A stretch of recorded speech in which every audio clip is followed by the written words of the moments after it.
సర్వ సృష్టికి కారణభూతులకు తండ్రి, ఎబెనేజర్గా ఇంతవరకు మమ్మల్ని కాపాడిన మా ప్రభువా నీకు కృతజ్ఞతాస్తుతులు.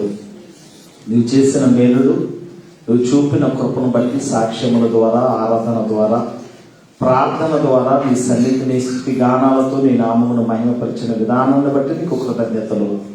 కొద్ది నిమిషాలు నీ మాటలను మేము ఆలోచించాలని ఆలోచన కలిగిన వారమై ఉండగా, వినగలిగే చెవులు, గ్రహించగలిగే మనస్సులు మాకు దయచేయండి. వాక్యాన్ని విని విడిచిపెట్టు వారిగా మేము ఉండక వాక్య ప్రకారముగా బ్రతికే భాగ్యము మాకు దయచేయమని, నీ వాక్యము విన్నదాని ప్రకారంగా బ్రతుకుతూ నీ చిత్తాన్ని ఎరిగి మా బ్రతుకులలో ఉన్న లోటుపాటులను సరిదిద్దమని పరిశుద్ధాత్మ దేవుని సహాయాన్ని కోరుకుంటూ ప్రాణాత్మ శరీరంతో లొంగిపోతూ యేసుక్రీస్తు నామములో అడిగి వేడుకొంచున్నాము తండ్రి. మంచిది. ఈరోజు నేను చెప్పబోయే అంశం ఏంటంటే మారు మనస్సు అనే దాని గురించి చెప్పాలని ఆశపడుతూ ఉన్నాను. మారు మనస్సు ఒకసారి చెప్తారా? మీ పక్కలు చెప్పండి, నువ్వు మారు మనసు పొందావా అని అడిగాను. ఒకసారి మీ పక్కలకు చెప్పుకోవాలి, నువ్వు మారు మనసు పొందావా? చెప్పారా అందరూ? రైట్. మారు మనసు అనే దాని గురించి ఈరోజు నేను చెప్పాలని ఆశపడుతూ ఉన్నాను.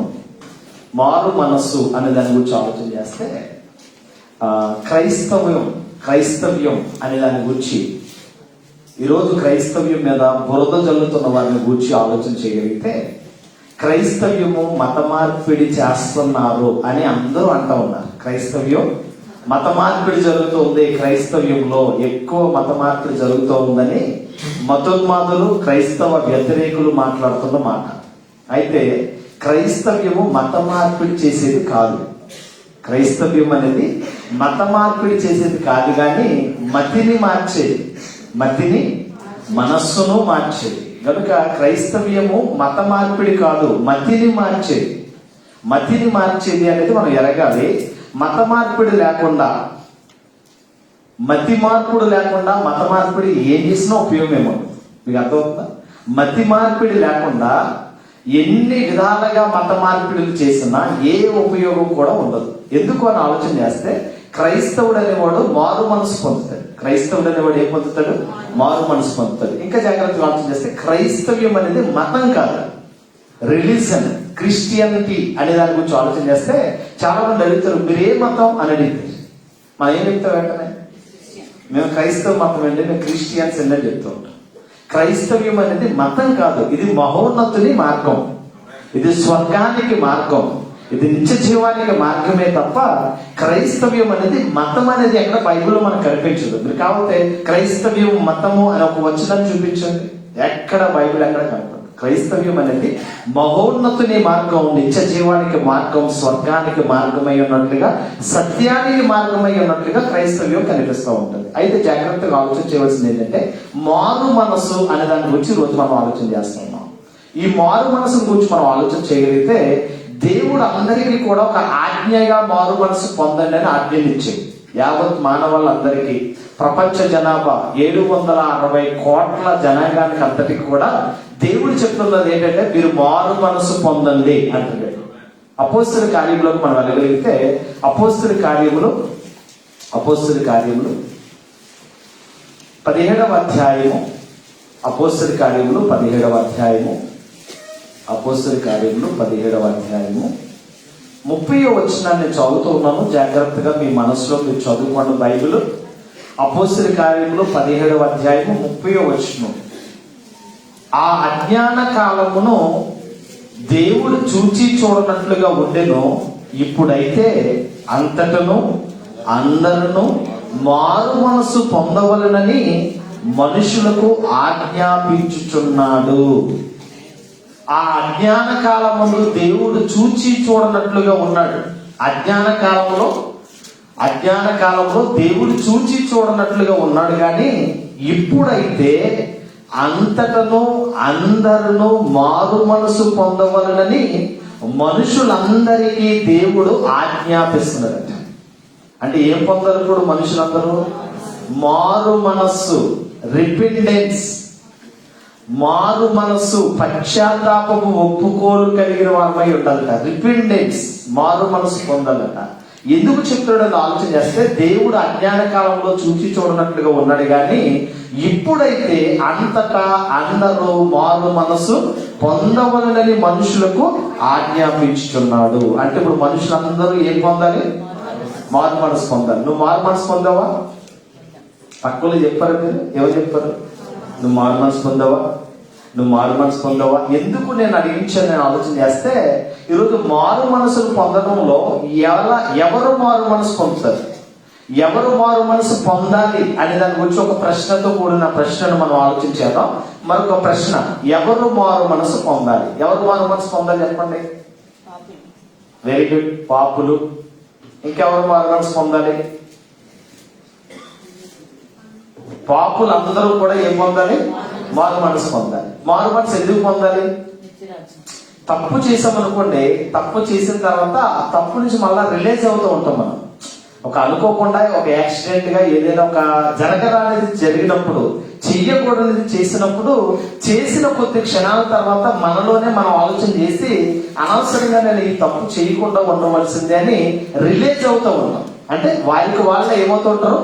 రిపెంటెన్స్, పశ్చాత్తాపం, ఒప్పుకోలేనిది వస్తూ ఉంటారు. దీని గురించి ఆలోచన చేస్తే ఎవరు మారు మనసు పొందాలి, ఎవరు మారు మనసు పొందాలి అని ఆలోచన చేయగలిగితే యోహాను సువార్త 4వ అధ్యాయము 5వ వచనం నుంచి మనం జాగ్రత్తగా ఆలోచించాలండి. యోహాను సువార్త 5వ అధ్యాయం 4వ అధ్యాయము, యోహాను సువార్త 4వ అధ్యాయము 5 నుంచి 19 వచనాలు, తర్వాత 24 నుండి 30 వచనాలు మనం ఆలోచన చేద్దాం. ఇక్కడ జాగ్రత్తగా ఆలోచన చేస్తే, సమరయలోని సుకార అనే ఊరిలో యాకోబు బావి ఒకటి ఉంది. బావి, ఆ బావి దగ్గర యేసుక్రీస్తు ఉన్నాడు. ఇక్కడ జాగ్రత్తగా ఆలోచన చేస్తే ఇక్కడ కొన్ని ముఖ్యమైన వ్యక్తులు మనకు కనిపిస్తూ ఉంటారు. యోహాను సువార్త 4వ అధ్యాయము 5 నుంచి 19 వచనాల్లో మనం ఆలోచన చేస్తే, యాకోబు తన కుమారుడైన యోసేపుకి ఇచ్చిన భూమి దగ్గరనున్న సమరయలోని సుకారను ఒక ఊరు వచ్చెను. అక్కడ యాకోబు బావి ఉండెను గనుక యేసు ప్రయాణము వలన అలసి ఉన్న రీతినే ఆ బావి వద్దనే కూర్చుండెను.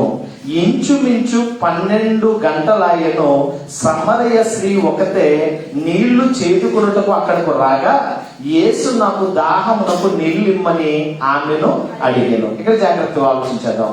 ఇక్కడ సమరయ అనే ఊరులో సుకార అనే ఊరు, సమరయ అనే పట్టణంలో సుకార అనే ఊరిలో యాకోబు బావి ఉందట. ఆ బావి దగ్గర యేసుక్రీస్తు ప్రయాణమై వచ్చి అలసిపోయాక కూర్చున్నాడట. ఇంచుమించు ఆ టైం 12, మధ్యాహ్నం 12 గంటలకు ఒక ఆవిడ బిందు పట్టుకుని వచ్చింది. ఇవిడెవరంటే సమరయ స్త్రీ. ఇవిడెవరు? సమరయ స్త్రీ. ఈ స్త్రీ వచ్చి నీళ్లు చేదుకుంటుంటే, యూదుడైన యేసుక్రీస్తు నాకు నీళ్లు కావాలి, నాకు దాహానికి నీళ్లు ఇవ్వి అని సమరయ స్త్రీని అడుగుతావు. యూదుడైన, యోధా జాతికి చెందినవాడు, యూదుడైన యేసుక్రీస్తు దాహానికి నీళ్లు ఇమ్మని సమరయ స్త్రీని అడుగుతూ ఉన్నాడు. ఇక్కడ జాగ్రత్తగా ఆలోచన చేస్తే, అప్పుడు మామూలుగా ఆలోచన చేస్తే ఇప్పుడున్న క్యాస్ట్ చూస్తే మనం అగ్ర కులాలు, దళిత కులాలు అనేవి 2 విభజనలుగా ఉన్నాయి. అగ్ర కులాలు, దళిత కులాలుగా ఎలా ఉన్నాయో ఆనాటి కాలంలో యూదులు అనేవాళ్ళు కొంచెం పెద్దవారిగా, పెద్ద జాతికి చెందిన వారిగా, సమరయులు అనగా చిన్న జాతికి చెందిన వారిగా ఉండేవారు. అయితే ఇక్కడ జాగ్రత్తగా ఆలోచన చేయవలసిన విషయం, 12 గంటల సమయంలో నీళ్లు చేదుకోవడానికి సమరయ స్త్రీ వస్తే యేసుక్రీస్తు ఏమడుగుతున్నాడు? దాహానికి నీళ్లు అడుగుతూ ఉన్నాడు. అప్పుడు అంటుంది, యూదుడు అయిన నీవు సమరయ స్త్రీ అయిన నన్ను నీళ్లు ఇవ్వమని ఎలా అడుగుతూ ఉన్నావు? యూదులతో సమరయులతో ఏంటి వ్యత్యాసం ఏంటి? సాంగత్యం చేయరు కదా అని అడుగుతూ ఉంది. అప్పుడు అంటాడు, నేను ఇచ్చే నీళ్లు తాగిన వాడు ఎప్పటికీ కూడా దప్పికొనడు, జీవజలము ఊటలతో కూడిన నీళ్లు ఇస్తాను అని చెప్తా ఉన్నాడు. ఈ సందర్భంలో అడుగుతున్నప్పుడు 11వ వచనంలో, అప్పుడు ఆ స్త్రీ, అయ్యా ఈ బావి లోతైనది, చేదుకొనుటకు నీకు ఏమీ లేదే, ఆ జీవజలములు ఎలాగో నీకు దొరుకును అని అడుగుతావు. నేను ఇచ్చే నీళ్లు జీవజలపు ఊటలతో కూడిన నీళ్లు, జీవజలముల లాంటి నీళ్లు ఇస్తాను అనగానే, ఈ లోతు చాలా లోతైనది, చేదుకోవడానికి అవకాశం కూడా లేదు, నీ దగ్గర జీవజలాలు ఎలా ఉన్నాయి అని అడుగుతూ ఆ నీళ్లు నాకు కావాలి అంటుంది. 15వ వచనంలోకి వెళ్తే 15వ వచనంలో, ఆ స్త్రీ ఆయనను చూచి, అయ్యా నేను దప్పికొనకుండునట్లు, చేదుకొనుటకి ఎంత దూరం రాకుండానట్లు ఆ నీళ్లు నాకు దయచేయమని అడుగగా, ఏమంటుంది? ఈ నీళ్ళు ఇస్తే తాగితే మళ్ళా దాహం వేస్తుంది. అయితే నేను ఇచ్చే జీవజలపు నీళ్ళు ఇస్తే ఎప్పటికీ కూడా ఎవడు కూడా దప్పికొండు అనగానే ఆ మాటకు ఆకర్షితురాలు ఏమంటుందంటే, అయ్యా నేను చాలా ప్రయాసపడి ఇక్కడికి వస్తా ఉన్నాను, చాలా ప్రయాసపడి చేదుకుంటా ఉన్నాను, ఈ భాగము బాగా లోతైంది, పైగా నీళ్లు తెచ్చుకోవడం చాలా దూరం అయింది, ఆ నీళ్ళు నాకు కావాలి, నీళ్ళు ఇవ్వయ్యా అని అడుగుతుంటే యేసుక్రీస్తు ఒక ప్రశ్న ఇస్తా ఉన్నాడు, ఒక ప్రశ్న అడుగుతూ ఉన్నాడు. 16 వచనం చాలా అద్భుతంగా ఉంటుంది. యేసు నీవు వెళ్ళి నీ పెనిమిటి పిలుచుకొని ఇక్కడికి రమ్మని ఆమెతో చెప్పాను. ఆ స్త్రీ నాకు పెనిమిటి లేడనగా యేసు ఆమెతో నాకు పెనిమిటి లేడని నేను చెప్పిన మాట సరియే, నీకు 5 పెనిమిటిలుండేది, ఇప్పుడున్నవాడు నీ పెనిమిటి కాదు, సత్యమే చెప్పిద్దువా నేను. అంటే ఈవిడ అంటే ద్రౌపది కంటే ఎక్కువ. వెళ్ళి నీకు నీళ్ళు కావాలా, ఆ నీళ్ళు ఇస్తాను, నేను జీవజలము ఓటలతో కూడిన నీళ్ళు ఇస్తాను. అయితే నువ్వు వెళ్ళి నువ్వు చేయవలసిన పని ఏంటంటే నీ భర్త నీ పెనిమిటిని తీసుకురా. ఈ స్త్రీ ఏమంటుంది, నాకు పెనిమిటి లేడయ్యా. మంచిదే, సత్యమే చెప్పావు, నీకు 5 పెనిమిటులు ఉన్నారు. ఎంతమంది ఉన్నారు? నీకు 5 పెనిమిటులు ఉన్నారు. ఇప్పుడు నీతో ఉన్నవాడు నీవాడు కాదు. ఇది జాగ్రత్తగా ఆలోచన చేయగలిగితే పిఎల్ పరంజ్యోతి గారు మనందరికీ తెలుసు కదా. పిఎల్ పరంజ్యోతి గారు అంటే ఐపీసీ, ఇండియన్ పెంటెకోస్టల్ చర్చ్ ఎస్టాబ్లిషన్ చేసిన వ్యవస్థాపకులు పిఎల్ పరంజ్యోతి అయ్య గారు వాక్యం చెప్తూ ఉన్నప్పుడు ఆయన ఎంతో ఆవేశపూరితంగా పరిశుద్ధాత్మతో నింపబడిన వాడే ఆ పెంటెకోస్తు ఉద్యమాన్ని రేపుతూ ఆ పరిశుద్ధాత్మ ద్వారా నింపబడిన వాడే పిఎల్ పరంజ్యోతి గారు ఒక చోట వాక్యం పబ్లిక్ మీటింగ్ లో వాక్యం చెప్తూ ఉన్నాడట.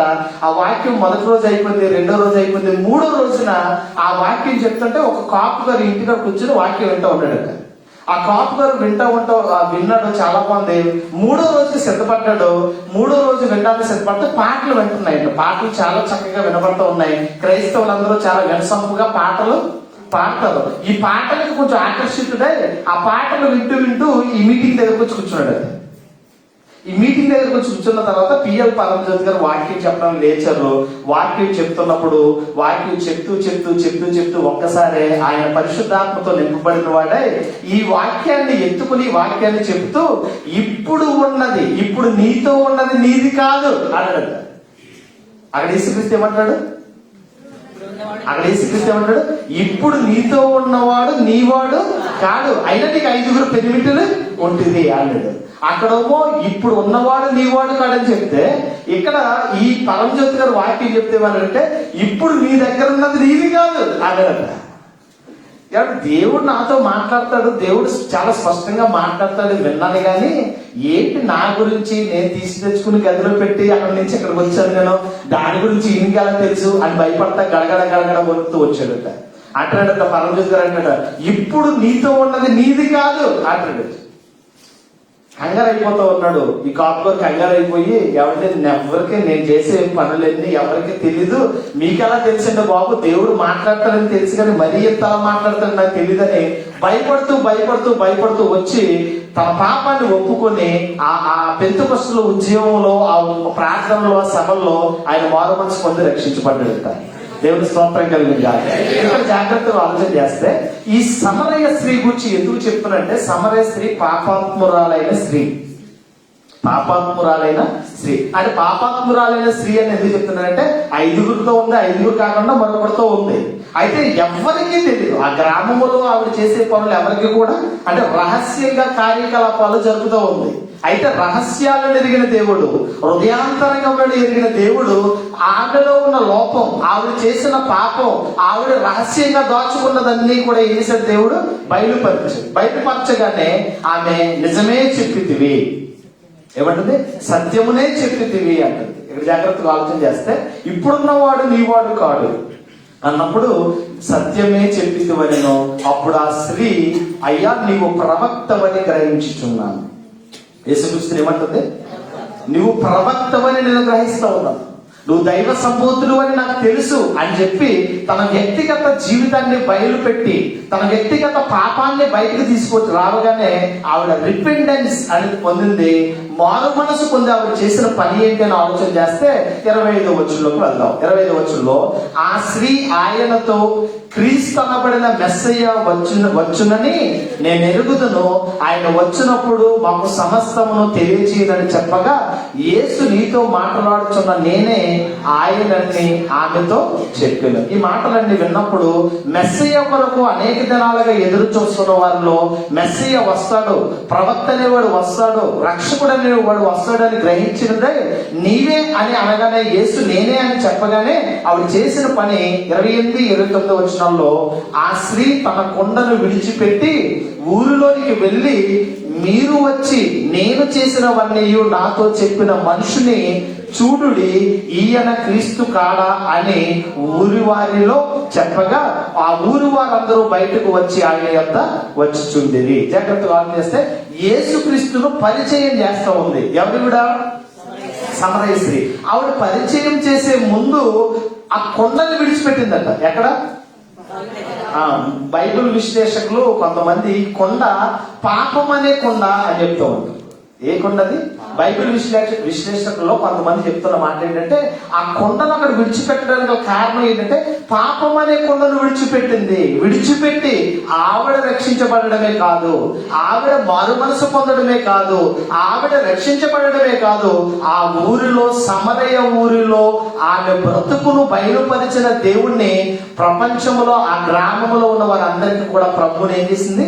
పరిచయం చేసినట్లుగా మనం చూస్తూ ఉంటాం. అంటే క్రీస్తుకు సాక్షిగా ఆమె చేసిన పాపాన్ని విడిచిపెట్టి క్రీస్తుకు సాక్షిగా నిలవడమే కాకుండా, ఆమె చేసిన పాపాన్ని బహవాటముగా ఒప్పుకొని ప్రభువును పరిచయం చేస్తాం. అంటే ఇక్కడ జాగ్రత్తగా ఆలోచన చేయాల్సిన మాట ఏంటంటే, క్రైస్తవ జీవితంలో ప్రతి మనిషి పాపం చేస్తూ ఉంటారు.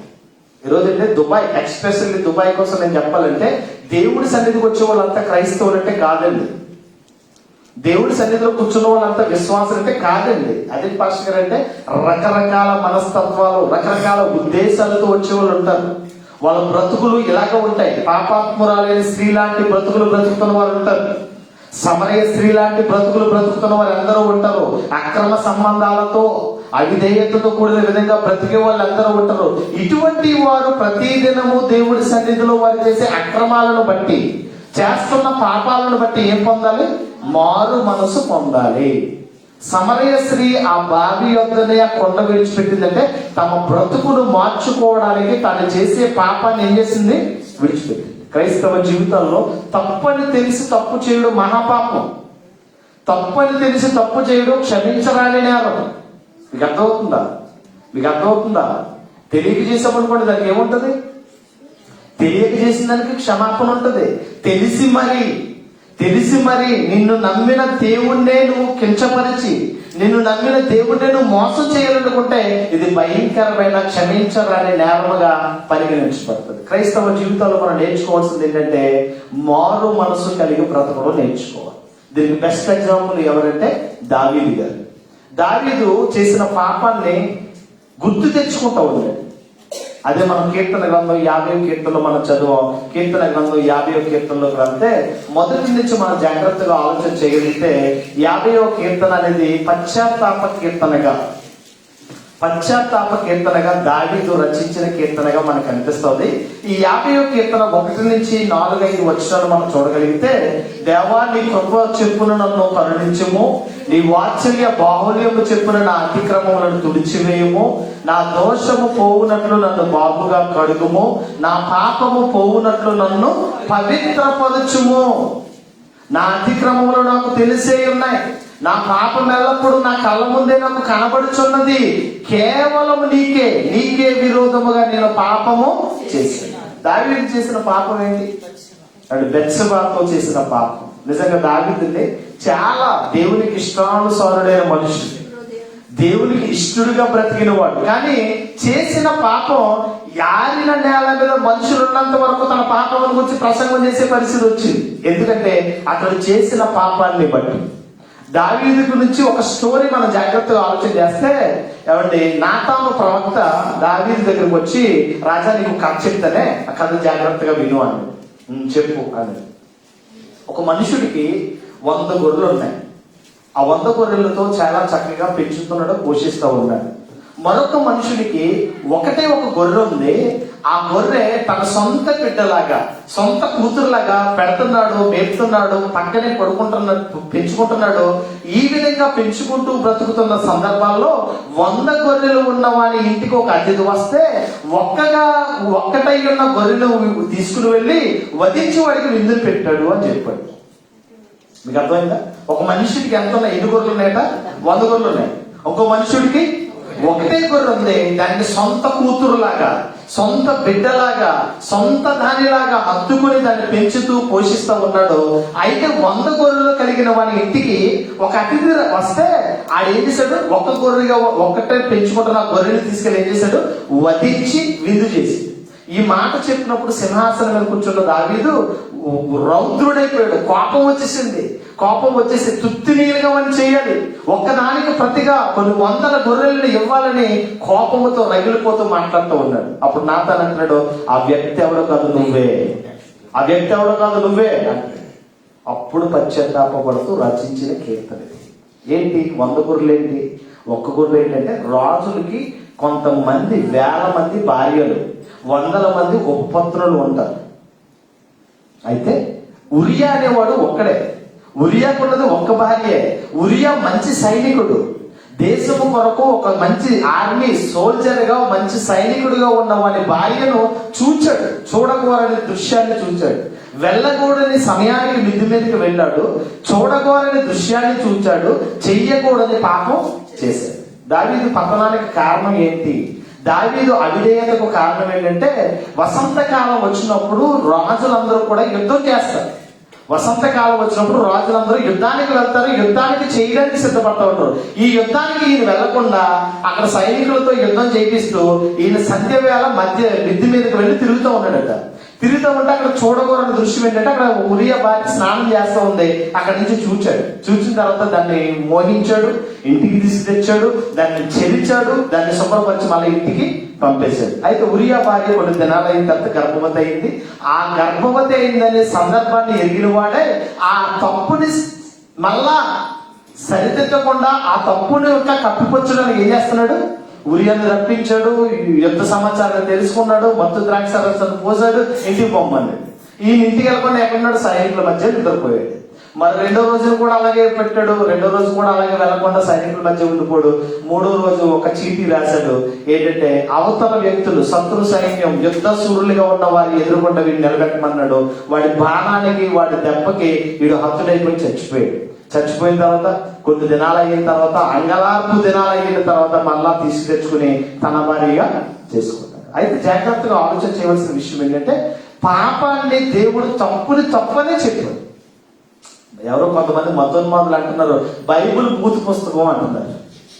బైబిల్ ఏం పుస్తకం అంట? బూత్ పుస్తకం. బూత్ పుస్తకం అని ఎలా? నీ బుర్రంతా బూతులతో నిండిపోయింది కనుక నీ ఎలా పచ్చగామలు పట్టుకున్నవాడికి లోకమంతా పచ్చగానే కనిపిస్తుంది. అలాగే ఉంది కనుక నీవు అలా అనుకుంటున్నావు. కానీ బైబిల్లో మనిషి చేసిన తప్పుని తప్పు అని చెప్పాడు. తప్పుని తప్పు అని చెప్పడంలో తప్పుడు పుస్తకం అవుద్దా? అర్థమైందా మీకు నా మాట? తప్పుని తప్పు అనడంలో అది తప్పుడు పుస్తకం ఎలా అవుతుంది? మనిషి చేసిన తప్పుని తప్పని చెబుతూ దానికి పనిష్మెంట్ ఇచ్చాడంటే, దేవుడు ఎంత నీతి న్యాయములను బట్టి తీర్పు తీర్చేవాడు. తప్పుని ఏ విధంగా తప్పుగా ఖండిస్తున్నాడో మనం గ్రహించాలి. ఆ తప్పుకి పనిష్మెంట్ దావీదు అనుభవిస్తూ ఆ పశ్చాత్తాపడుతూ రచించిన కీర్తనే ఈ కీర్తన గ్రంథం. ఇక్కడ జాగ్రత్తగా ఆలోచన చేస్తే, కేవలం నీకు విరోధముగా నేను ఏం చేశాను? పాపము చేసి ఉన్నాను, నీ దృష్టికి నేను చెడుతనం చేసి ఉన్నాను. కావున ఆజ్ఞ ఇచ్చినప్పుడు నీవు నీతిమంతుడిగా ఆగుపడదువు, తీర్పు తీర్చినప్పుడు నీవు నిర్మలుడుగా ఆగుపడదువు. అంటే దావీదు పశ్చాత్తాపడుతూ రచించిన కీర్తనలో దావీదు చేసిన తప్పుని తప్పుగా చూపించాడు. అప్పుడు ఏమైంది?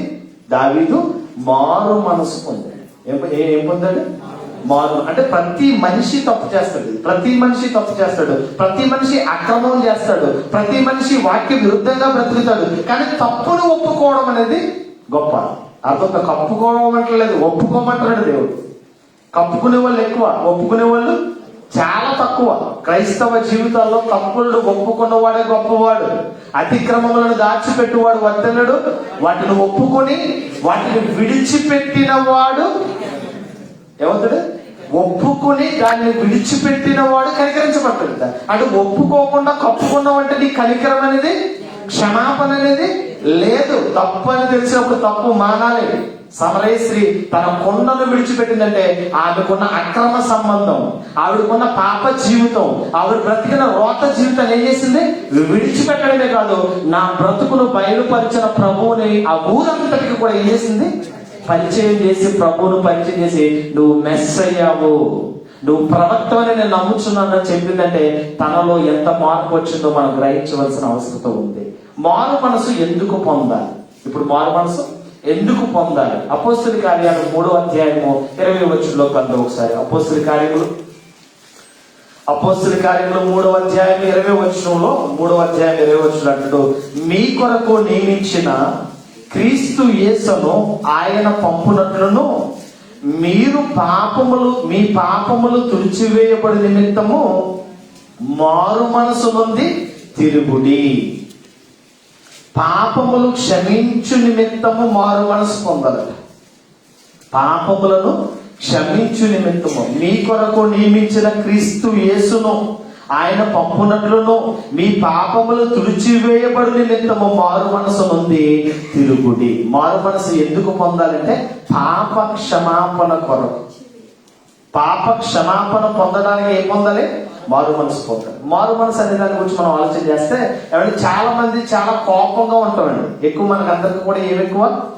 కోపం ఎక్కువ. కోపం ఎక్కువైనప్పుడు ఎవరు మన లేదంటాడు, మనం మాటకి మాట అంటాం. ఒక్కోసారి ఆడు చేయి చేసుకున్నాడు అనుకోండి, ఆడి ఒక దెబ్బకి మనం 2 దెబ్బలు వేస్తాం.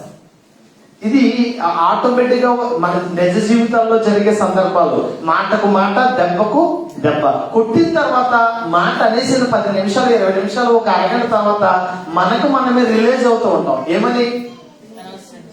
అనవసరంగా నేను తిట్టేశాను, అనవసరంగా నోరు జారకుండా ఉంటే బాగుండు, అనవసరంగా దెబ్బ వేసేసాను, అనవసరంగా కొట్టకుండా ఉంటే బాగుండు. అంటే ఏం జరుగుతుంది ఇక్కడ?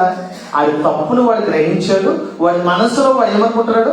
రిలీజ్ అవుతూ ఉన్నాడు, నేను తప్పు చేశాను. ఇక్కడ కూడా జాగ్రత్తగా ఆలోచన చేస్తే మనం చేసిన తప్పులను మనం తుడిచిపెట్టుకోవడం కోసం, మనం చేసిన పాపాన్ని మనం కడుగుకోవడం కోసం మారు మనసు పొందాలి. మారు మనసు ఎందుకు పొందాలి అని ఆలోచన చేస్తే, మీ పాపములు తుడిచివేయి నిమిత్తము మారు మనసు పొంది ఏమంటాడు?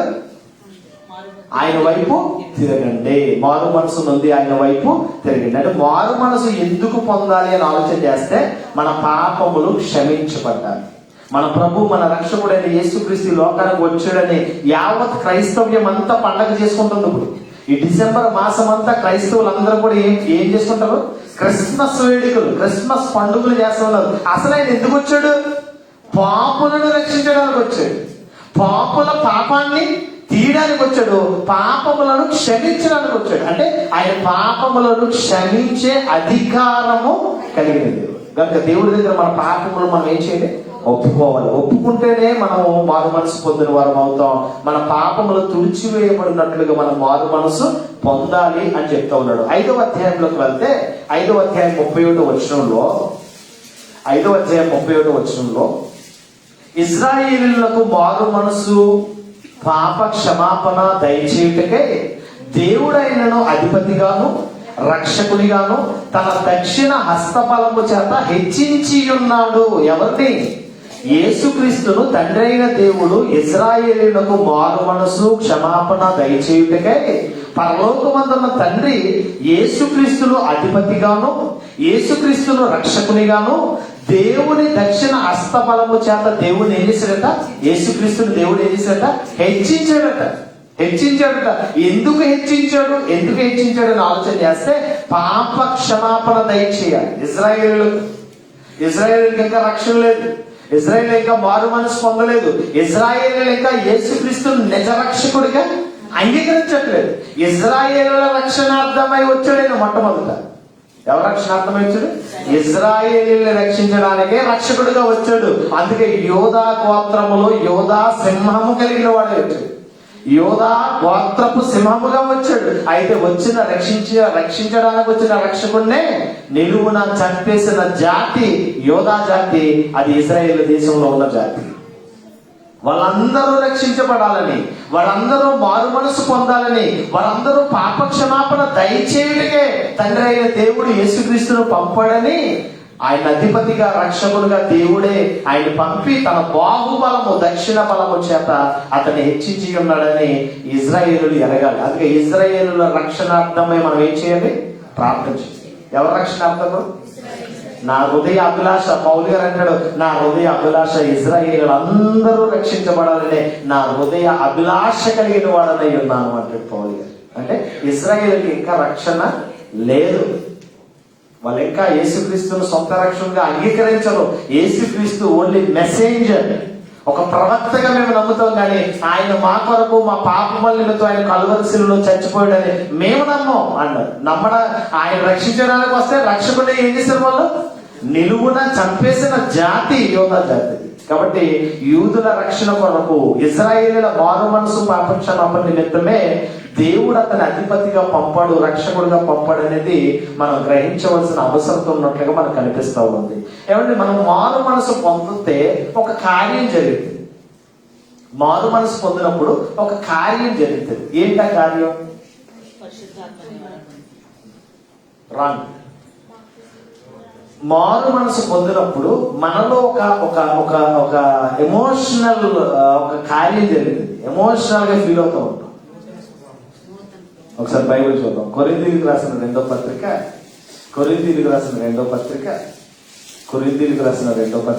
7వ అధ్యాయము.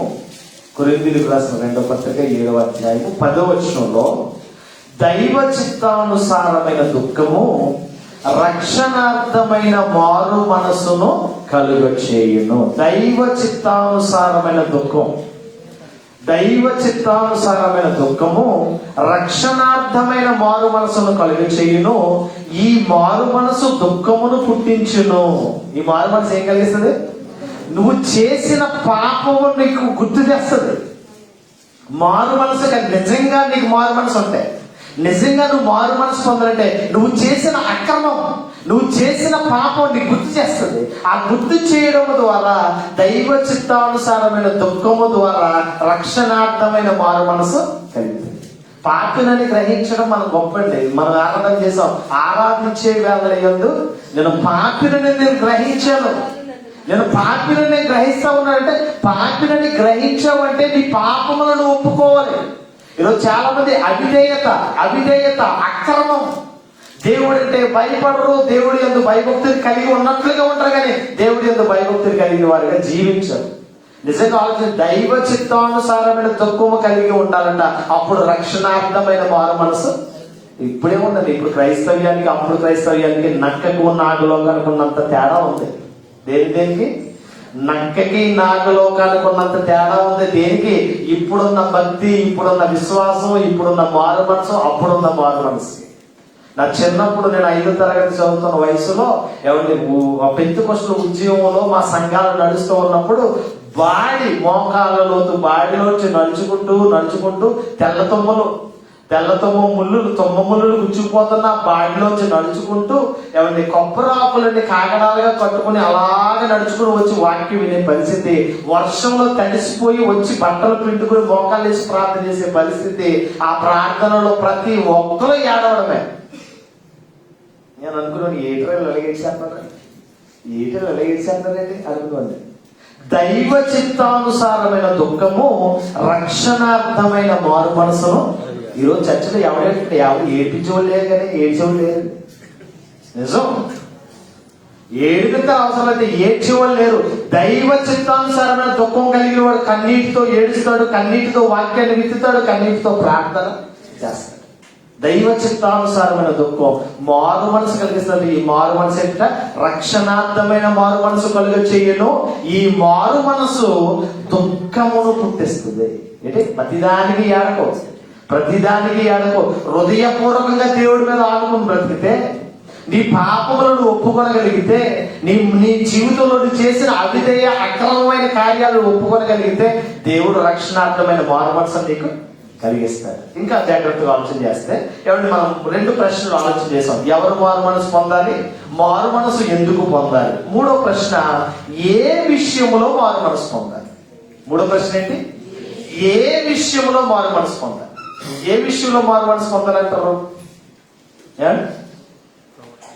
మనం మంచోళ్ళమా చెడ్డోళ్ళమా చెప్పాలి, నోరు విప్పాలి. పరిశుద్ధులమా పాపులమా? ఒప్పుకుంటాం. మనం ఒప్పుకోవడమే నెంబర్ 1 కదా. ఒప్పుకున్న దాన్ని విడిచిపెట్టడం మాత్రం చెయ్యం. ఒప్పుకుంటాం కానీ ఒప్పుకున్న దానిని మనం ఏం చెయ్యం? పరిశుద్ధులు కాదని ఒప్పుకుంటాం, మంచోళ్ళు కాదని చెడ్డోళ్ళు మనం ఒప్పుకుంటాం, కానీ విడిచిపెట్టాం.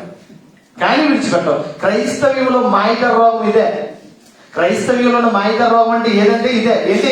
దేవుడి దగ్గరికి వస్తారు, దేవాలయ పాపి ప్రభు నా పాపములు క్షమించి ఇక మీద నేను చేయను అంటాడు. కుక్కతో ఒక వంకర అన్నట్లుగా మళ్ళా యథారాజా తదాప్రద, బ్రతుకులు మారట్లేదు. ఇక్కడ జాగ్రత్తగా ఆలోచించి ఏ విషయంలో మారు మనసు పొందాలి. ప్రతి ఒక్కరు చెప్తున్నా, నేనైనా వింటున్నా, మీరైనా సరే ఏ విషయంలో మారు మనసు పొందాలి. చూడండి ఒకసారి బైబిల్ చూద్దాం. కొరింథీయులకు రాసిన 2వ పత్రికలో అద్భుతమైన మాట. కొరింథీయులకు రాసిన 2వ పత్రిక 12వ అధ్యాయము.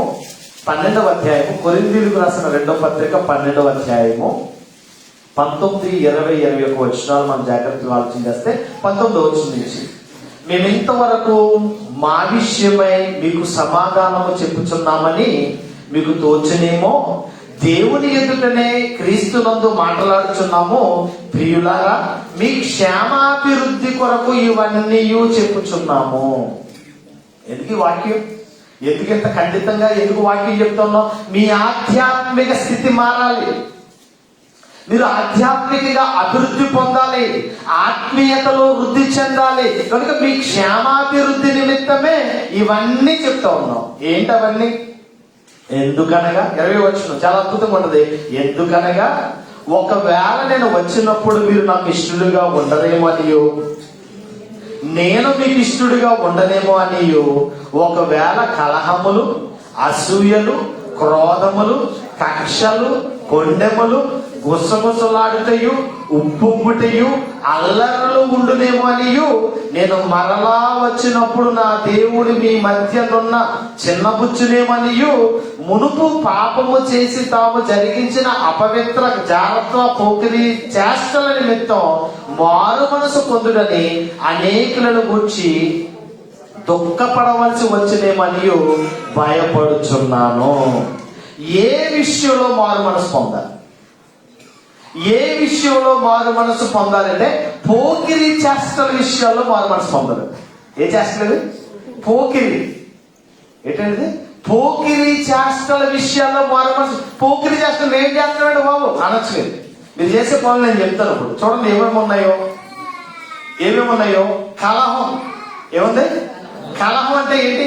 ప్రతిదానికి కూడా దగ్గరట కలహం, కొట్టుకోవడం, కలహపడడం, గొడవ పడడం. అసూయలు లేవా సంఘంలో? లేవా? కలహాలు లేవా సంఘంలో? ఏమంటే మనుషులు పైకి ఉన్నంత విధంగా భక్తి జీవితాల్లో లోటు లేరండి.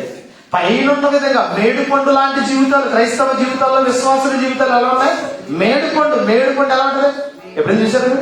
మేడుపండు చాలా అందంగా కనిపిస్తుంది. అబ్బాయి ఏది తినేదేమో, ఇది చాలా అందంగా ఉంది ఇది అని అలా పగలగొట్టాం అనుకోండి, కులఆడతా పురుగులు ఇలా కదులుతూ ఉంటాయి, బ్లాక్ గా చాలా దరిద్రంగా ఉంటాయి. అలాగే క్రైస్తవ జీవితాల్లో చాలా మంది నిగనిగలాడుతున్నా వాళ్ళ భక్తి జీవితాలు ఏ విధంగా బాగలేదు. ఎందుకంటే ఏమున్నాయి? కలహాలు ఉన్నాయి, అసూయలు ఉన్నాయి. అసూయ ఏమంటే క్రోధములు, తీవ్రమైన కోపం. క్రోధం అంటే ఏంటి? తీవ్రమైన కోపం. కక్షలు, జగడాలు ఉన్నాయట, కొండాలు, అపనిందలు వేస్తారట. ఇంకా చూస్తే గుసగుసలు, చెవులు కొరుక్కుంటూ ఉంటారు. ఎందుకు కొరుకుతున్నారా మీరు? గుసగుసలు, రెండోది ఇంకా అల్లర్లు, ఉప్పొంగుట. అబ్బో పొంగిపోతూ ఉంటారు. ఉప్పొంగుట అనేది మిడిసిపోటట. ఏంటది ఉప్పొంగుట అంటే? మిడిసిపోట అంటే ఓ మిడిసిపోట, పడిపోతూ ఉంటారు, ఎగబడిపోతూ ఉంటారు. ఇవి క్రైస్తవ జీవితంలో దేవుడికి ఇష్టం లేని కార్యాలు. మీరు మారు మనసు పొందాలని ఆలోచన కలిగి ఉంటే ఈ విషయాల్లో పోకిరీ చేష్టలు మానండి. కలహాలు, క్రోధాలు, అసూయలు, కక్షలు, కొండెములాడుట, గుసగుసలాడుట, ఉప్పొంగుట, అల్లర్లు చేయడం, ఇంకా కాకుండా మునుపు చేసిన పాపం, మునుపు చేసిన అపవిత్రత, మునుపు చేసిన జాగ్రత్తము, పోకిరీ చేష్టలు, వీటి నిమిత్తమే మీరు మారు మనసు పొందండి. ఇక్కడ ఉన్నంత విధంగా ఇంట్లో ఉంటారండి నాకు తెలుసు. మీరు మాట్లాడే బూతులు, మీరు చేసే అక్రమమైన పనులు, మీరు చేస్తున్న అవిధేయమైన కార్యాలు నాకు తెలియకుండా దేవుడు తెలుసు. చూచుచున్న దేవుడు ఆయన. మీరు మాట్లాడుతున్న మాటలు, పోకిరీ చేష్టలతో కూడిన మాటలు, అక్రమ సంబంధాలు, అక్రమమైన పనులు, అవిధేయతతో కూడిన మాటలు, వీటన్నిటి నిమిత్తము మీరు మారు మనసు పొందాలి అంటున్నాడు. నాకు మంచివారిగా ఉండొచ్చేమో, లేకపోతే నేను మీకు మంచివారిగా ఉండొచ్చేమో, కానీ ప్రభువు ఎదుట నేను ప్రత్యక్ష సాక్షినై ఉండాలని పౌలు గారు ఆ సంఘానికి, కొరింథీ సంఘానికి చక్కగా చెప్తున్న మాటలు ఇవి. 19వ వచనంలో అంటాడు, మేము ఇంతవరకు మా విషయమై మీకు సమాధానము చెప్పుతూ ఉన్నామని మీకు తోచునేమో, దేవుని క్రీస్తునందు అభివృద్ధి కలగాలి, ఆధ్యాత్మిక జీవితంలో మీ బ్రతుకులు మార్చాలనే నేను మాట్లాడుతూ ఉన్నానని పౌలు గారు చాలా చక్కగా చెప్తా ఉన్నాడు. ఇక్కడ చూస్తే సంఘాలలో, కుటుంబాలలో కలహాలు ఉన్నాయట, అసూయలు ఉన్నాయట, తీవ్రమైన కోపముతో కూడిన క్రోధాలు ఉన్నాయట, జగడాలు, కక్షలు ఉన్నాయట, అపనిందలు వేస్తూ కొండెగాడులుగా ఉన్నారట, గుసగుసలాడుతూ ఉప్పొంగుతూ అల్లర్లు జరిగిస్తున్నట్టుగా ఈ మాటల ద్వారా మనకు తెలుస్తూ ఉంది. వీటి విషయమై నేను అనేక మార్లు బాధపడతా ఉన్నాను అంటూ ఉన్నాడు. సంఘములో, క్రైస్తవ జీవితంలో పౌలు గారు సంఘము కొరకు పాటుపడిన విధానంలో ఇదిగో క్రీస్తు స్వారూప్యంలోనికి మిమ్మల్ని తీసుకురావాలని ఇదిగో ప్రతి దినము నేను ప్రసవ వేదన పడుతున్నాను అంటాడు పౌలు గారు. ఏం పడుతున్నాడంట? ప్రసవ వేదన. ఎవరికంటే ప్రసవ వేదన? పౌలు గారికి ప్రసవ వేదన. క్రీస్తు స్వారూప్యంలోకి తీసుకురావాలి మిమ్మల్ని, క్రీస్తు స్వారూప్యంలోకి మిమ్మల్ని మలచాలి. అలా మలచడం కొరకు నేను ప్రతి దినము కూడా ప్రసవ వేదన అనుభవిస్తున్నాను అంటున్నాడు. అంటే ఈరోజు మనుషులు చెడుతనములో ఉన్నారు, అవిధేయతలో ఉన్నారు, తిరుగుబాటు తత్వంలో ఉన్నారు. అందుకే మరి క్రియలను దేవుడు చూస్తున్నట్లుగా మనం చూస్తూ ఉన్నాం. చివరికి ఒక మాటను మనం చూద్దాం, చివరికి ఒక మాటను మనం చూసుకుని ముగింపు చేసుకుందాం. ఒకసారి చూడండి, ప్రకటన గ్రంథం 2వ అధ్యాయంలో దేవుడితో మీతో మాట్లాడుతున్న మాట. ప్రకటన గ్రంథం 2వ అధ్యాయము, ప్రకటన గ్రంథం 2వ అధ్యాయంలో దేవుడు మీతో మాట్లాడుతున్న మాట, జాగ్రత్తగా ఆలోచన చేయవలసిన మాట. ప్రకటన గ్రంథం 2వ అధ్యాయము 21-22 వచనాలు అంటాడు. 21-22 వచనంలో, మారు మనసు పొందుటకు నేను దానికి సమయం ఇచ్చి తిని గాని అది తన జారత్వమును విడిచిపెట్టి మారు మనసు పొందనొల్లదు. మారు మనసు పొందుటకు నేను దానికి సమయం ఇచ్చాను. దానికి సమయం ఇచ్చాను. ఎవరికి? మారు మనసు పొందడానికి. యెజబెలు లాంటి మనస్తత్వం కలిగిన దుర్మార్గురాలు, వ్యభిచారాలు, అవిధేయతతో కూడినది, జారత్వముతో తిరుగుబాటు చేసేది, ఇటువంటి దానికి నేను మారు మనసు పొందడానికి నేను సమయం ఇచ్చాను. అయినా సరే అది మారు మనసు నొందకపోయాను. ఈరోజు మీ అందరికీ కూడా మారు మనసు అనేది ఎందుకు చెప్తుంటే, మన బ్రతుకులు మారకుండా ప్రభు వలలో చేయి పెట్టడం వల్ల, మన బ్రతుకులు మారకుండా పాటలు పాడి, వాక్యము చదివి, వాక్యము చెప్పి, ప్రార్థన చేయడం వల్ల ఏ ఉపయోగము లేదు. పొందవలసిన ఆశీర్వాదానికి బదులు పొందవలసిన శాపాన్ని పొందుకుంటాం. బ్రతుకులు మార్చుకోవాలి, బ్రతుకులు మార్చాలి. బ్రతుకులు మార్చమని అడగంటే మొట్టమొదట మనకు మనమే మారు మనసు పొందాలి. అందుకే చెప్పారు కదా, యెజబెలుకు అవకాశం ఇచ్చాడట. యెజబెలుకు మారు మనసు పొందడానికి నేను దానికి సమయం ఇచ్చాను, కానీ అది ఏం చేయలేదట, మారు మనసు పొందకపోయాను. దేవుని ఎదుట భయభక్తులు కలిగిన వారిగా ఇదిగో ప్రతి వాని క్రియలు, వాని క్రియల వలన దేవుడు ఏం చేస్తాడట, ప్రతిఫలిస్తాడు. కాబట్టి దేవుని యందు భయభక్తులు కలిగిన వారిగా మారు మనసు పొందండి. దేవుని యందు భయభక్తులు కలిగిన వారిగా యథార్థమైన, పరిశుద్ధమైన ప్రభు బలలో చేపెట్టండి. అతిక్రమం దాచిపెట్టగా దేవుని ఎదుట సాగిలపడి పరిశుద్ధమైన ప్రభు బలలో నీ బ్రతుకును చక్కదిద్దుకొని, నీ మనసును సరి చేసుకొని ప్రభు బలను సిద్ధపడదాం. అట్టి కృపటి ధన్యత దేవుడు సదాకాలము మనకు దయచేయును గాక. విత్తబడిన వాక్యము మన వినికుడులో ఫలించును గాక. లైవ్ ఆపండి, ప్రభు బల కొరకు సిద్ధపడదాం.